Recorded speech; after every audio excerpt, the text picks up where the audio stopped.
بسم اللہ الرحمن الرحیم۔ سامعین مکرم، آج ہم جس موضوع پر بات کر رہے ہیں وہ آج کا ہمارا موضوع ہے کہ میت کو عیسیٰ علیہ ثواب کرنا کیسا ہے۔ گویا میت کو قرآن پاک پڑھ کے عیسیٰ علیہ ثواب کریں گے تو کیا اس کو نفع ہوگا، اس کو فائدہ پہنچے گا یا نہیں پہنچے گا، آج اس بارے ہم آپ کو آگاہ کرنے جا رہے ہیں۔ تو دیکھیں، سب سے پہلی بات تو یہ ہے کہ اللہ پاک جن کے والدین دنیا سے رخصت ہوئے ہیں، اللہ ان سب کی بخشش فرمائے، اللہ ان سب کے درجات بلند فرمائے۔ اور دوسری بات یہ ہے کہ اولاد کو چاہیے، اولاد کے لیے صدقہ جاریہ یہ ہے کہ حدیث پاک میں آتا ہے، اللہ کے نبی حضرت محمد مصطفیٰ احمد مجتبیٰ صلی اللہ تعالی علیہ وسلم کی بارگاہ میں ایک شخص حاضر ہوا، عرض کرتا ہے، اللہ کے محبوب، میری والدہ کا وصال ہو گیا ہے، میں اپنی والدہ کے نام سے صدقہ کرنا چاہتا ہوں، اپنی والدہ کے نام پہ کچھ خرچ کرنا چاہتا ہوں، کیا اس کا نفع میری والدہ کو پہنچے گا، کیا میری والدہ کو فائدہ ہوگا؟ تو کملی والے آقا تاجدار مدینہ صلی اللہ تعالی علیہ وسلم نے فرمایا کہ تو ایسی جگہ کنواں کھدوا دے کہ جہاں لوگ پانی پیتے رہیں، لوگ پانی سے فائدہ نفع حاصل کرتے رہیں، فائدہ اٹھاتے رہیں، اور جب تک وہ پانی پیتے رہیں گے، پانی سے نفع اٹھاتے رہیں گے، تو اس کا ثواب تیری والدہ کو پہنچتا رہے گا، اس کا اجر تیری والدہ کو ملتا رہے گا۔ تو اللہ کے نبی حضرت محمد مصطفیٰ احمد مجتبیٰ صلی اللہ تعالی علیہ وسلم کی اس حدیث سے اور اس فرمان سے پتہ یہ چلتا ہے کہ جب ہم کسی کو عیسیٰ علیہ ثواب کرتے ہیں اور کسی کے پاس ہم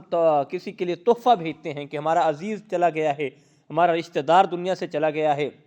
ہمارا والد یا والدہ رشتہ داروں میں سے کوئی بھی یعنی عزیز ہمارا رخصت ہوا ہے، اگر ہم کو اس کو عیسیٰ علیہ ثواب کرتے ہیں، اس کے لیے تحفہ بھیجتے ہیں، اس کے لیے ایک انعام بھیجتے ہیں، تو یقیناً اس کو اس کا فائدہ بھی پہنچتا ہے اور اس کا نفع بھی ہوتا ہے۔ بلکہ یہاں تک بھی کہا جاتا ہے کہ وہ پوری قبرستان کی روحوں کو جا کر کہتا ہے، اعلان کرتی ہے اس کی روح کہ دیکھیں، میں نیک اولاد چھوڑ کے آیا تھا، میں عزیز چھوڑ کے آیا تھا، رشتہ دار چھوڑ کے آیا تھا، وہ سارے میرے لیے عیسیٰ علیہ ثواب کر رہے ہیں، مجھے تحفے بھیج رہے ہیں، یہ تحفے میرے پاس پہنچ رہے ہیں۔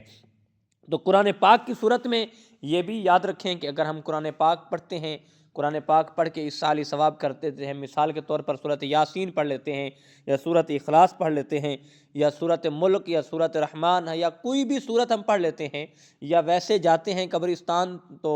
قرآن پاک اٹھا کے ہم پڑھنا شروع کر دیتے ہیں، ایک پارہ پڑھتے ہیں، 2 پارے پڑھتے ہیں، یا 3، جتنا ہمارے پاس وقت ہوتا ہے، یہ پڑھ کر اگر ہم عیسیٰ علیہ ثواب کرتے ہیں، کیا یہ بھی میت کو پہنچتا ہے، یہ بھی اس کو ثواب ملتا ہے، اجر ملتا ہے؟ تو یقیناً یہ ضرور ملتا ہے۔ قرآن پاک بھیجنا، قرآن پاک پڑھنا، قرآن پاک کا تحفہ بھیجنا، یہ مرنے والے کو اس کا اجر بھی ملتا ہے اور اس کا فائدہ بھی بڑا ہوتا ہے۔ بلکہ جہاں تک قرآن پاک پڑھنے کی آواز جاتی ہے اور جہاں تک لوگوں کی روحیں سنتی ہیں، تو بلکہ آ کر یہ کہتی ہیں، تو بڑا خوش نصیب ہے، تو بڑا قسمت والا انسان ہے کہ نیک اولاد چھوڑ کر آیا تھا،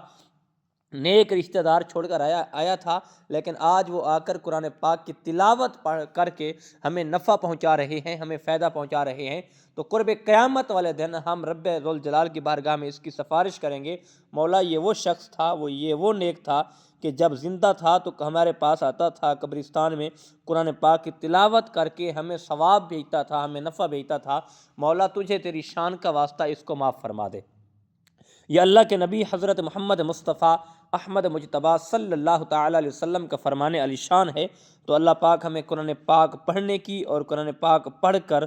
اپنے رشتہ داروں کو، اپنے عزیزوں کو جو دنیا سے رخصت ہوئے ہیں، جو پردہ کر کے ہیں، جو قبروں میں چلے گئے ہیں، تو ان کو تحفہ بھیجنا چاہیے تاکہ یہ ان کو فائدہ پہنچے، ان کو اس کا ثواب اجر پہنچے۔ یقیناً ہمارا ایمان ہے، ہمارا یقین ہے کہ جب ہم قرآن پاک کی تلاوت کر کے، عیسیٰ علیہ ثواب کر کے، کوئی شے لنگر بنا کے جب اپنے عزیز کو، رشتہ داروں کو تحفہ بھیجتے ہیں، تو ان کا اس کا نفع ان کو ضرور ہوتا ہے، بلکہ انہوں تک پہنچایا جاتا ہے۔ تو یقیناً یاد رکھیں، اللہ پاک ہمیں قرآن پڑھنے کی اور قرآن پڑھ کر اپنے بڑے جو دنیا سے رخصت ہوئے ہیں ان کو عیسیٰ علیہ ثواب کرنے کی توفیق عطا فرمائے۔ وما توفیقی الا باللہ۔